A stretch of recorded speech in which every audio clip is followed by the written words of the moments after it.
Assalamualaikum warahmatullahi wabarakatuh. Alhamdulillahirrabbilalamin. Hamdan yuwafi ni'amahu wa yukafi mazidah. Ya Rabbana lakal hamdu kama yanbaghi li jalali wajhikal karim wa adimi sultanik. Rabbi shrah li sadri wa yassir li amri wahlul 'uqdatam min lisani yafqahu qawli. Allahumma salli ala Sayyidina Muhammad wa ala alihi wa sahbihi ajma'in, amma ba'du. Muslimah, pemirsa TPRI Kalimantan Selatan, kita bertemu lagi dengan kajian fikih mar'ah atau fikih wanita, yang pada kesempatan ini kita akan membahas dan membicarakan tentang apakah anak berkewajiban untuk meminta izin kepada orang tuanya ketika akan bepergian. Ketika anak misalnya akan melaksanakan satu perjalanan, misalnya untuk berjihad, apakah anak tersebut wajib untuk meminta izin kepada orang tuanya?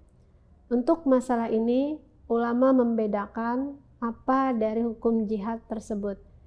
Kalau misalnya jihad tersebut hukumnya adalah fardu kifayah, maka ulama mengatakan bahwasannya tidak boleh seorang anak bepergian kalau tidak mendapatkan izin dari ibunya. Bahkan sebagian besar ulama mengatakan bahwa hukumnya haram. Ini adalah pendapat dari ulama-ulama Hanafiyah, Malikiyah, dan Syafi'iyah, dan merupakan satu madhab dari ulama Hambali. Kemudian Imam Ibnu Nujaim dari kalangan Hanafiyah mengatakan bahwasanya tidak boleh, ini tidak sampai pada status haram, tetapi hanya pada status hukumnya adalah makruh gitu, jadi bukan haram. Nah, kemudian hal ini berdasarkan dari dalil-dalil yang merupakan sandaran pendapat mereka, yaitu diantaranya adalah firman Allah Subhanahu wa ta'ala, Bismillahirrahmanirrahim, wa bainahuma hijabun wa 'alal a'rafi rijalun ya'rifuna kullam bisimahum. Dan di antara keduanya, antara penghuni surga dan neraka ada batas, dan di atas a'raf itu ada orang-orang yang mengenal masing-masing dari golongan itu dengan tanda-tanda mereka. Nah, disebutkan dalam sebuah riwayat dari Rasulullah SAW, yang dimaksud dengan ashabul a'raf ini adalah suatu kaum yang berjuang di jalan Allah, namun mereka durhaka kepada ayah mereka, lalu mereka terbunuh. Allah membebaskan mereka dari api neraka karena mereka terbunuh di jalan Allah, namun mereka terhalang untuk masuk surga karena durhaka kepada orang tuanya, dan mereka adalah termasuk golongan terakhir yang akan masuk ke dalam surga. Kemudian ada juga beberapa hadis, di antaranya adalah yang diriwayatkan oleh Abdullah bin Umar, anna rajulan qala ya Rasulullah anni ji'tu uridul jihadi ma'aka walaqad ataitu wa inna walidayya yabkiyani faqala farji' ilaihima fa'adhakahuma kama abkaitukuma. Diriwayatkan dari Abdullah bin Umar, seorang bertanya kepada Rasulullah, bolehkah aku ikut berjihad? Kemudian dia mengatakan, untuk berjihad sementara orang tuaku aku tinggalkan dalam keadaan menangis. Maka Rasulullah menjawab, kembalilah kepada kedua orang tuamu, buatlah keduanya tertawa seperti engkau membuat keduanya menangis. Begitu juga ada sebuah hadis yang diriwayatkan bahwasanya ja'a rajulun ilan Nabi SAW fasta'danahu fil jihad faqala ahayyun walidaka qala na'am qala fafihima fajahid. Diriwayatkan bahwasanya seorang bertanya kepada Nabi, bolehkah aku berjihad? Kemudian Nabi mengatakan, apakah engkau mempunyai kedua orang tua? Dia menjawab iya. Maka Nabi berkata, berjihadlah kedua orang tuamu, karena disitulah jihadmu pada keduanya, kata Rasulullah. Kemudian diriwayatkan dari Ibnu Mas'ud bahwasanya seseorang berkata, sa'altu Rasulullah SAW ayyul amali ahabbu ilallah, faqala as-salatu ala waqtiha, qultu summa ay, qala birrul walidain, qultu summa ay, qala al-jihadu fi sabilillah. Dalam hadis ini Rasulullah mengurutkan amal apa yang paling baik. Yang Nabi menjawab pertama adalah sholat pada waktunya, kemudian ditanya apa lagi, kemudian Nabi mengatakan berbakti kepada kedua orang tua, kemudian ditanya amalan apa lagi, Nabi menjawab berjihad di jalan Allah. Nah, maka dalam hadis ini bakti kepada orang tua berada di urutan di atas jihad fisabilillah. Karena itulah maka mereka mengatakan bahwa jihad apabila hukumnya fardu kifayah, maka berbakti kepada orang tua lebih diutamakan daripada berjihad. Kemudian pendapat kedua mengatakan bahwasanya amalan jihad itu adalah apabila hukumnya fardu kifayah, maka dia tidak memerlukan izin dari orang tua. Ini adalah salah satu pendapat ulama Hanabilah. Hal ini berdasarkan bahwasanya fardu kifayah itu memiliki kesamaan dengan fardu ain, yaitu sama-sama fardu. Maka apabila sama-sama fardu, maka wajib bagi seseorang untuk melaksanakan jihad walaupun ditentang oleh orang tuanya. Namun pendapat ini itu bertentangan dengan hadis yang mengatakan bahwasanya ada seorang laki-laki yang dia itu berhijrah kepada Rasulullah SAW dari Yaman. Faqala, Nabi mengatakan, halaka ahadun bil Yaman, faqala abawai, faqala adana laka, qala la, qala farji ilaihima fasta'danhuma, fa in adana laka fajahid, fa illa fabirhuma. Bahwasanya seorang laki-laki berhijrah dari Yaman kepada Rasulullah Shallallahu Alaihi Wasallam dan berkata bahwasanya aku berperang. Kemudian kata Rasulullah SAW, siapa yang kamu tinggalkan? Maka dia berkata, kedua orang tuaku. Maka Nabi mengatakan, tinggallah bersama mereka dan berbaktilah kepada mereka. Adapun jihad apabila hukumnya fardu ain, maka ulama sepakat mengatakan bahwasanya boleh untuk pergi berjihad tanpa izin dari orang tua atau dari ibu. Muslimah, pemirsa TPRI Kalimantan Selatan, kita akan membahas lagi bagaimana jika seorang ibu atau seorang perempuan menjadi tawanan perang beserta anaknya. Apakah boleh untuk dipisahkan atau tidak setelah jeda berikut.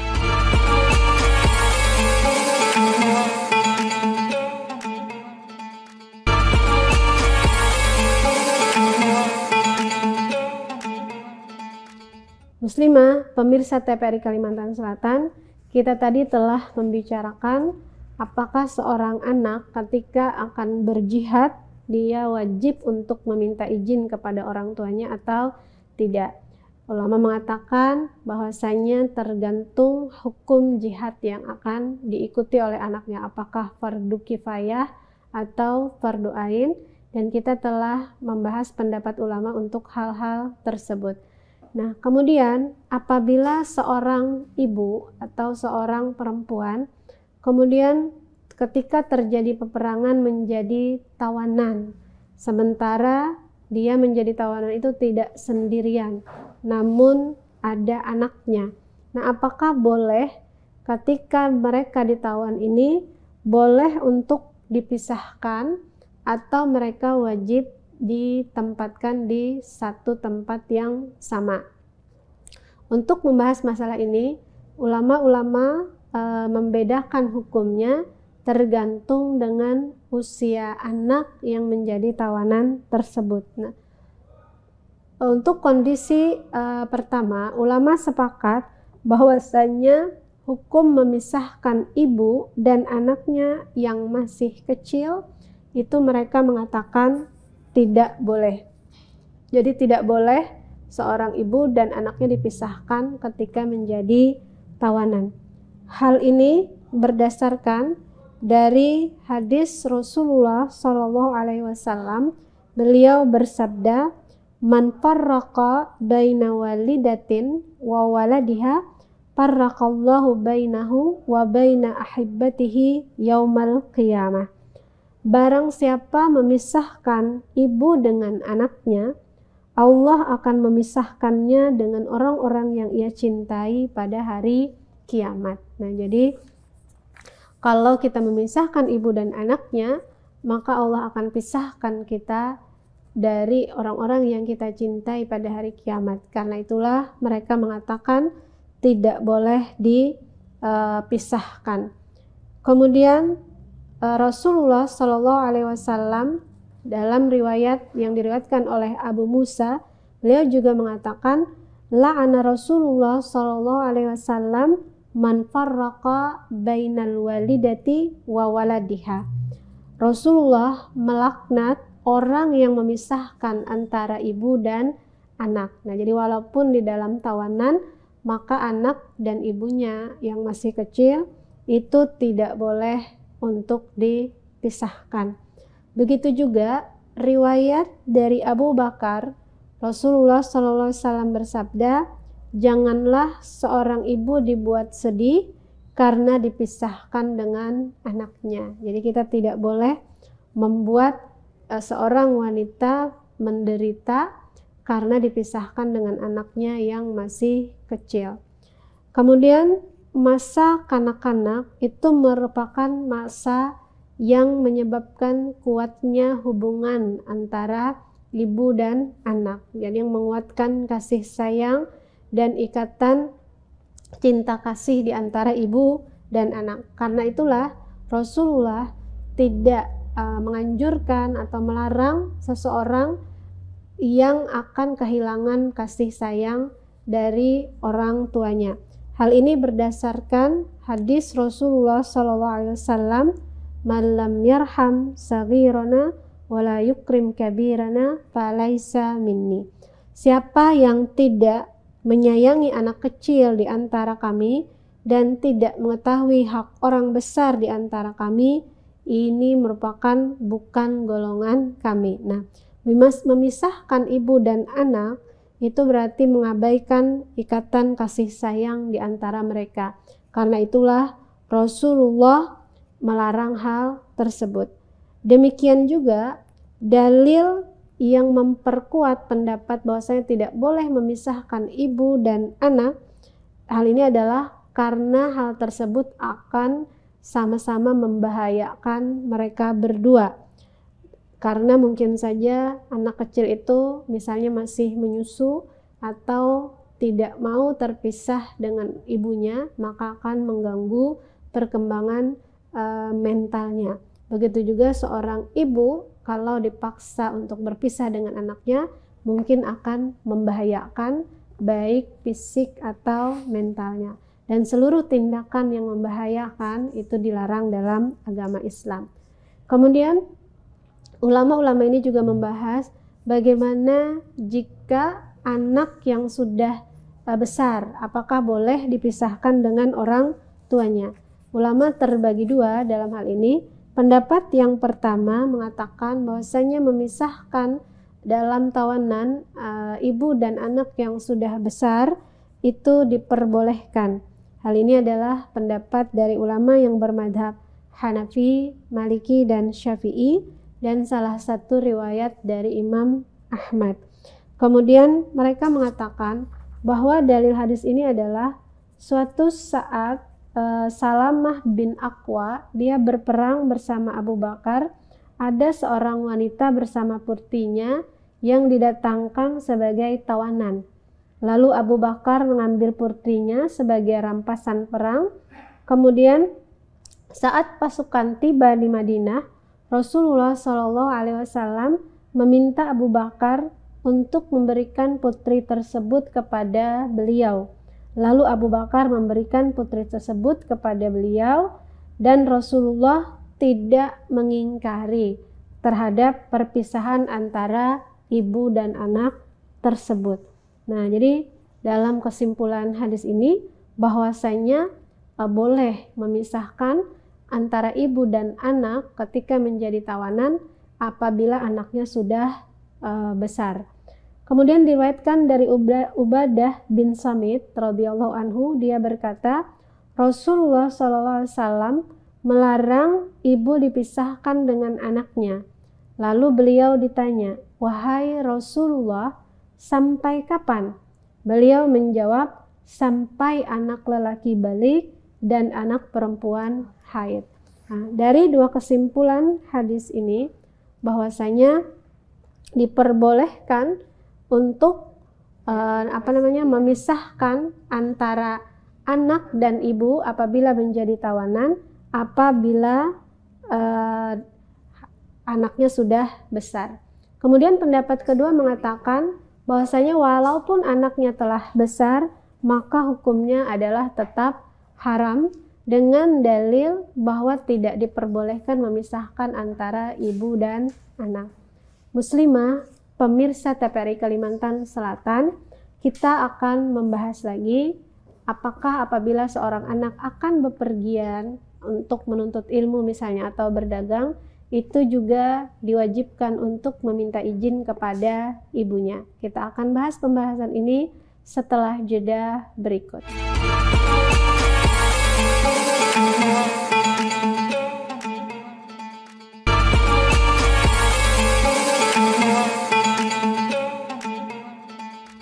Muslimah, pemirsa TPRI Kalimantan Selatan, karena Islam sangat mengagungkan kedudukan ibu, bagaimana jika seandainya seorang anak akan pergi menuntut ilmu, apakah dia juga wajib untuk meminta izin kepada ibunya?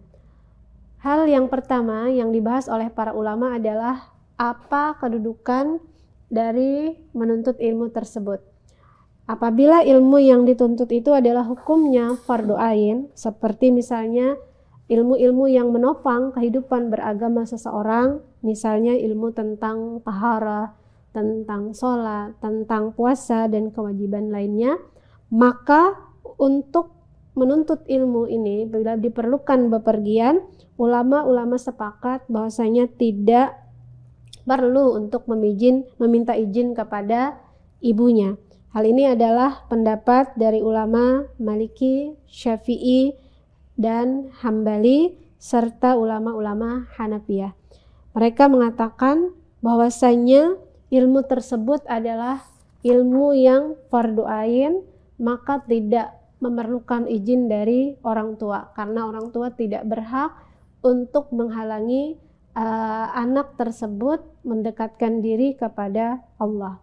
Kemudian apabila hukum ilmu tersebut fardu kifayah, misalnya seorang anak dia menginginkan untuk menjadi seorang mufti misalnya, maka untuk mencapai tingkatan tersebut dia harus menuntut ilmu. Nah, apakah dalam hal ini dia juga wajib untuk meminta izin? Nah, ulama sepakat apabila misalnya di lingkungan tersebut ada guru yang bisa mengajarkan hal tersebut, maka dia tidak usah bepergian, jadi cukup untuk menuntut ilmu di tempat tersebut. Namun jika tidak ada guru di lingkungan tersebut, mereka berbeda pendapat. Yang pertama adalah mereka mengatakan bahwasanya seorang anak boleh berpergian tanpa izin ibunya untuk menuntut ilmu yang hukumnya fardu kifayah. Landasan dari pendapat mereka ini mengatakan bahwasanya karena fardu kifayah itu harus ada yang belajar. Kalau seandainya tidak ada yang belajar, maka semuanya akan terkena dosa. Nah, kemudian pendapat kedua mengatakan bahwasanya seorang ibu itu boleh melarang seorang anak untuk menuntut ilmu yang sifatnya fardu kifayah dan boleh untuk tidak memberi izin. Ini adalah pendapat kedua dari ulama-ulama Syafi'iyah. Landasannya adalah bahwasanya menuntut ilmu yang hukumnya fardu kifayah itu sama halnya seperti jihad. Jadi perlu untuk meminta izin kepada orang tuanya. Kemudian seandainya ilmu yang dituntut ini hukumnya sunnah, bagaimana? Apakah juga wajib untuk meminta izin? Jadi dia hanya memperdalam ilmu-ilmu yang sudah diketahuinya. Maka dalam hal ini meminta izin kepada orang tua atau ibu dalam hal ini itu lebih didahulukan daripada untuk menuntut ilmu yang hukumnya sunnah, karena taat kepada ibu hukumnya adalah wajib. Karena itulah lebih didahulukan daripada mengerjakan amalan-amalan sunnah. Nah, kemudian kadangkala seorang anak itu juga bisa bepergian bukan hanya untuk menuntut ilmu, tapi untuk mencari penghidupan, misalnya dengan cara berdagang. Nah, apakah juga kalau anak mau bepergian untuk mencari penghidupan ini misalnya dengan cara berdagang tadi, itu juga wajib untuk meminta izin kepada orang tuanya. Nah, ulama mengatakan bahwasanya jika berangkatnya itu menghadapi akan ada resiko yang besar, maka dia harus meminta izin kepada orang tuanya. Jadi ulama memberikan perincian kapan mereka harus meminta izin dan kapan tidak. Menurut ulama Hanafiyah, jika misalnya seorang anak itu mengkhawatirkan ibunya akan terlantar, jika misalnya ditinggalkan untuk bepergian tadi karena misalnya kondisi ekonomi yang sulit, dan anak menanggung nafkah dari ibunya, kemudian dia juga tidak mempunyai perbekalan yang tidak memadai, maka dia tidak boleh pergi kecuali mendapatkan izin dari ibunya. Jadi kalau dalam kondisi ini dia harus mendapatkan izin dari ibunya. Namun jika misalnya perjalanan tersebut tidak dikhawatirkan ibunya akan terlantar dan juga tidak akan merusak keselamatan dirinya, maka dia boleh pergi tanpa izin dari ibunya. Kemudian ulama-ulama Malikiyah mengatakan bahwasanya seorang ibu itu berhak untuk melarang anaknya bepergian untuk berdagang atau untuk mencari mata pencaharian yang lain jika perjalanan tersebut membahayakan dan jika anak itu mempunyai harta. Jadi keinginan untuk pergi berdagang itu hanya untuk mencari keuntungan, sementara anak tersebut dalam keadaan kondisi ekonomi yang baik. Nah, jadi seorang ibu berhak untuk melarang dan anak harus wajib meminta izin dari orang tuanya. Sementara jika yang bersangkutan anak ini berdagang untuk kebutuhan pribadi, untuk kebutuhan keluarga atau kebutuhan orang-orang di sekitarnya, sementara di tempat itu dia mempunyai kebutuhan yang mendesak dan tidak mempunyai harta, maka dia diperbolehkan untuk pergi sekalipun tidak diizinkan oleh ibunya. Kemudian ulama-ulama bermadhab Syafi'i itu mengatakan bahwasanya jika perjalanan dalam berdagang ini tidak mempunyai resiko yang besar, jadi aman untuk dilaksanakan, tidak berbahaya, maka dia boleh berangkat sekalipun tidak mendapat izin atau tidak diberikan izin oleh ibunya. Namun jika perjalanan tersebut misalnya jauh dan resikonya besar, maka mereka mengatakan seorang anak wajib untuk meminta izin kepada ibunya. Nah, jadi Dari semua mazhab ini yang dapat kita simpulkan bahwasanya adalah semua mazhab mewajibkan kita sebagai anak misalnya untuk meminta izin kepada ibu ketika akan bepergian untuk berdagang atau untuk bekerja apabila perjalanan tersebut jauh dan beresiko besar kepada diri anak atau dalam perjalanan tersebut membahayakan. Muslimah, pemirsa TPRI Kalimantan Selatan, kita telah membahas bagaimana agungnya kedudukan seorang ibu dan wajibnya seorang anak untuk meminta izin ketika akan pergi, misalnya untuk berjihad, menuntut ilmu atau berdagang, dan bagaimana kuatnya ikatan antara seorang ibu dan anaknya sehingga ulama mengatakan boleh atau tidak dipisahkan ketika mereka menjadi tawanan. Semoga apa yang kita bahas pada hari ini bermanfaat dan bisa menjadikan acuan dalam kehidupan kita sehari-hari. Kita tutup pertemuan kita hari ini dengan sama-sama berdoa. Subhanakallahumma wa bihamdik asyhadu an la ilaha illa anta astaghfiruka wa atubu ilaik. Assalamualaikum warahmatullahi wabarakatuh.